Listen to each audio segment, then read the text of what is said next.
حضرت ربیعہ بن کعب رضی اللہ تعالیٰ عنہ فرماتے ہیں میں حضور کو وضو کرایا کرتا تھا.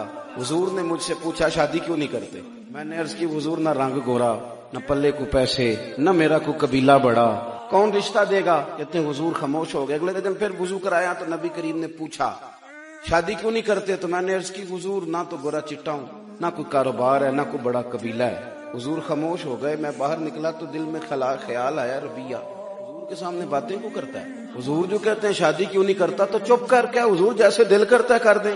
کہتے ہیں تیسرے دن جب یہ سوال جواب ہوئے میں نے عرض کی حضور مہربانی کریں آپ جیسے آپ کا دل کرتا ہے کر دیں. حضور نے کیا فرمایا؟ فلاں قبیلے کے سردار کے پاس جا اور اسے جا کے کہ اپنی بیٹی کا نکاح تیرے ساتھ کر. کہتے میں وہاں گیا.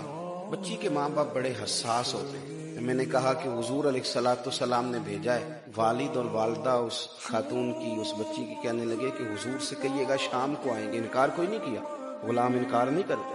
اس میں کئی باتیں ہو سکتی تھی کہ بیٹی سے پوچھ لیں، اور بھی بات ہو سکتی تھی کہ تھوڑا سا اس پہ غور کر لیا جائے. شام کو حاضر ہوں گے اور جواب وہی ہوگا جو حضور کی چاہت ہے. جب انہوں نے کہا شام کو آئیں گے تو وہ بچی ادھر دیکھو.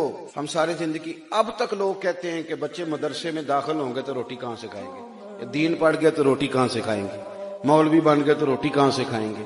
وہ خاتون نے ہماری سوچوں کو بدلا. اس صحابیہ نے ہماری سوچوں کا رخ تبدیل کر دیا.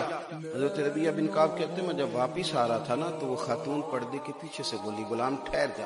میں رک گیا تو اپنے والدین کو مخاطب کر کے کہنے لگی ابا جی اماں جی آپ کو میری فکر ہے نا کہ غریب گھر میں جائے گی تو کیا بنے گا. میری فکر نہ کریں، مجھے آپ نبی کریم علیہ السلام کے حوالے کر دے، اللہ رسول مجھے کبھی ضائع نہیں کریں گے. تو اب دیکھیں شادی ہونے لگی ہے.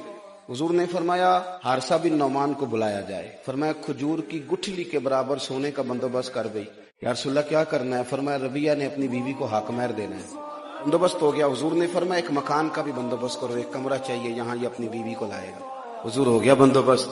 تو محبوب کریم نے فرمایا عثمان غنی کو بلاؤ. حاضر ہو گیا. حضور میرے لیے حکم کیا؟ فرمایا ایک بکرے کا بندوبست کر. یا رسول اللہ کیا کرنا ہے؟ فرمایا میرے ربیعہ بن کعب نے ولیمہ کرنا ہے. شادی ہو گئی، نکاح ہو گیا. آپ اس کو آسان کریں گے، آسان. چند روپوں میں لوگوں نے نکاح کیے اس زمانے میں، چند دیناروں میں. ہم نے اتنا مشکل کر دیا ہے بیاہ، اتنا مشکل کر دیا، اتنا وہ پیسہ لاکھوں روپیہ جس کی کوئی وجہ ہی نہیں تھی. شادی میں اتنے زیادہ کپڑے خرید لیے.